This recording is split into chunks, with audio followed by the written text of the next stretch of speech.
Hello and howdy, folks. A couple days ago for Halloween, I saw the 1954 Universal monster picture, The Creature from the Black Lagoon. And it's one of my favorite films of all time. I like to say that it's one of the films that helped raise me. It was one of the first films I ever owned on VHS in my personal collection.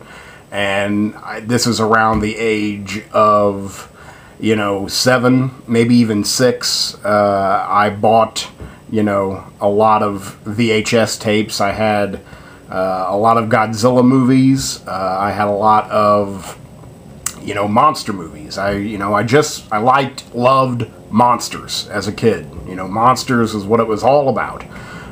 So I had been watching Creature from the Black Lagoon since I was, probably about 6. And I watched it a lot as a youth. I don't know how many times I've seen the film. I can tell you for certain that this was the second time I have seen it in the theater.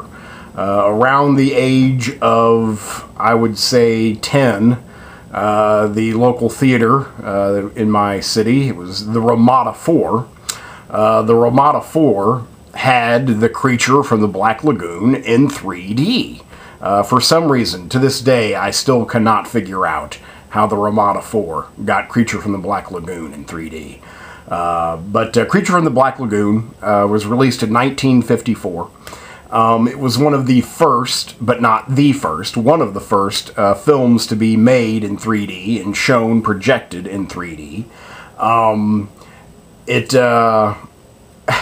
definitely shows off that new invention, and it's just like today. There was a lot of laughter from the crowd about how amazed and excited they were about this new 3D technology and how things pop out of the screen and are meant to scare you by popping out of the screen, and showing a lot of jungle footage and underwater fish, just watching fish underwater just to show off that three-dimensional layering effect. And it really, 50 years later, looked fantastic. And definitely look today like a modern 3D picture.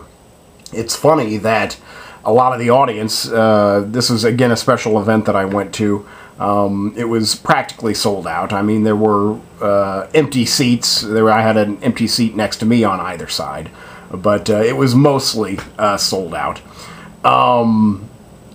Everyone was laughing about how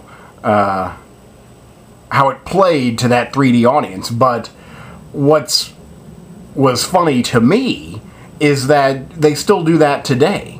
3D movies that come out today play to that 3D technology, play to that audience. And it's like, you don't hear them, laughing in a mocking tone at today's 3D pictures, even though they aren't any different. They've in no way matured. So it's, I don't know, I thought that was kind of funny on behalf of the audience, but really there has been no evolution in terms of being excited over 3D and, by, maybe inexperienced filmmakers. Your Camerons and your Lucases who use the 3D as, layers and not, or as depth and not as coming out at you. That, again, shows a certain level of maturity. But, again, this film is just filled with stuff just popping out of the screen at you. But I love this. I absolutely love this film. There's no way I can't give it a 10. I mean, even if it weren't, like, a part of my atomic structure, I couldn't give it anything below an 8. It's a true classic of the genre. I can remember, distinctly going to this film again at around the age of 10 and seeing it in 3D. I remember from back then looking amazing and just being captivating, and I thought the same exact thing a couple days ago. This is a new restoration. It's a new digital restoration. This is not a film. It's no longer on film, but a digital restoration.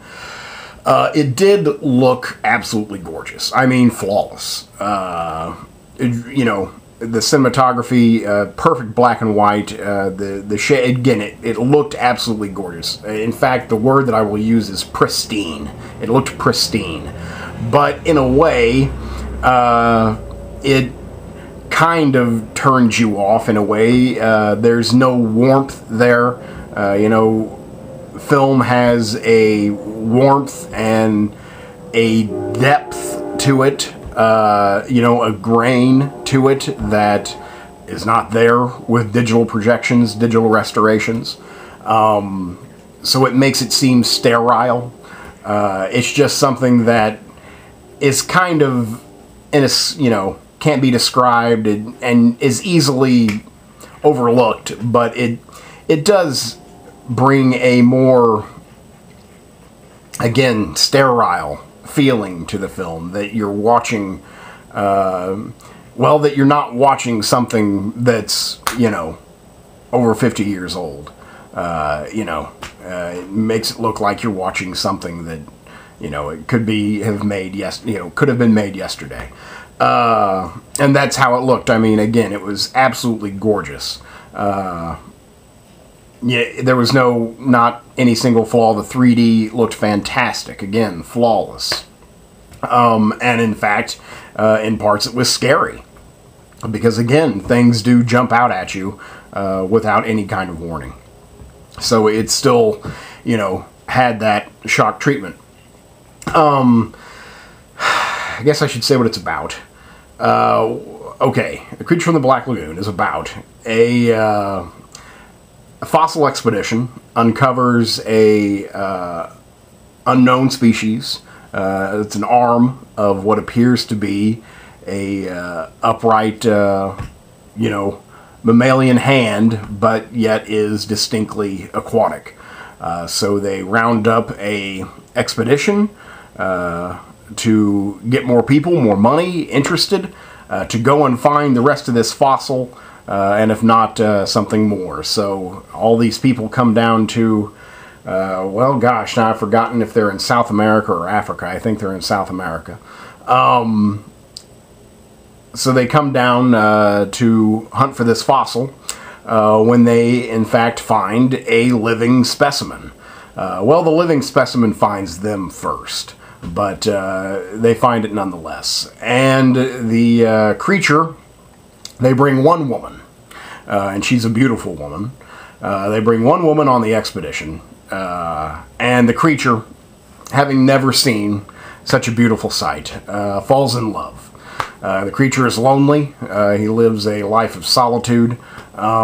He's one of a kind, and he falls in love. And that love dooms him.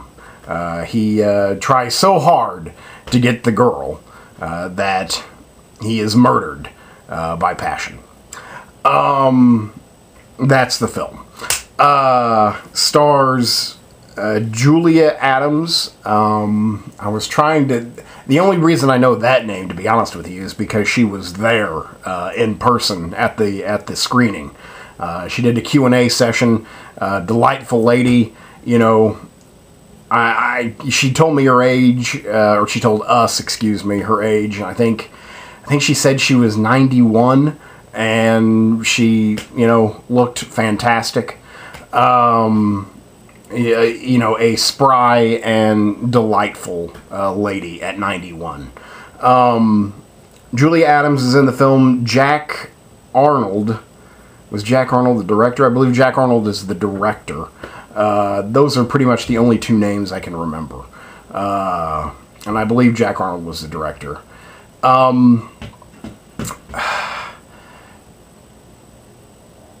It's well acted. Again, this is from 1954. So it's a, you know, it's almost like a time capsule. It shows you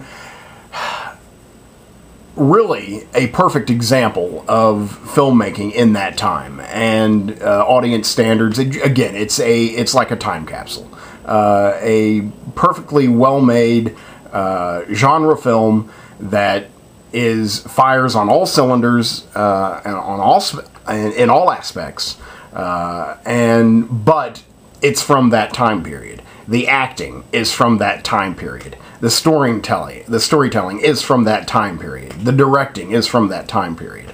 So it's going to feel, somewhat dated. It didn't feel dated in terms of, definitely not in terms of cinematography. I mean, it looked absolutely gorgeous. And, not really to, direction, camera movement, editing. That hasn't evolved too greatly. I'm sure if they had done it today that, the camera would be whizzing around a lot more, but, the camera is relatively stationary with the exception of the underwater scenes. And even then, I'm pretty sure that it's stationary and the actors are moving and it's really just kind of an optical illusion. But I really don't think that they could have stabilized that camera underwater. Speaking of underwater, this film invented technology for both in film use and for scuba use. It redesigned the aqua lung, the rebreather that is still in use today. Again, invented so they could film The Creature from the Black Lagoon, specifically so that the fella inside of the creature could breathe. They had to redesign it so that it could fit inside of the mask, and they still use that design today. So thank you, Universal.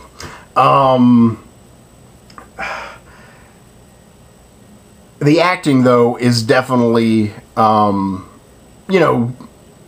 dated.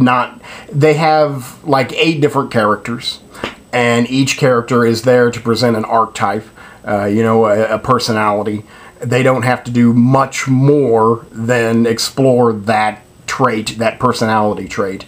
Some get to do a lot more, but again, the acting and the dialogue is definitely, old-fashioned. It's old-fashioned. There's no way around that. As again, it is, over 50 years old. I don't really know what else to say. I just love this film. I think the only real point I want to make is, this is, it came in a series of films that put Universal Studios on the map. In a way, I believe that Universal Studios still operates off of their monster movie franchise.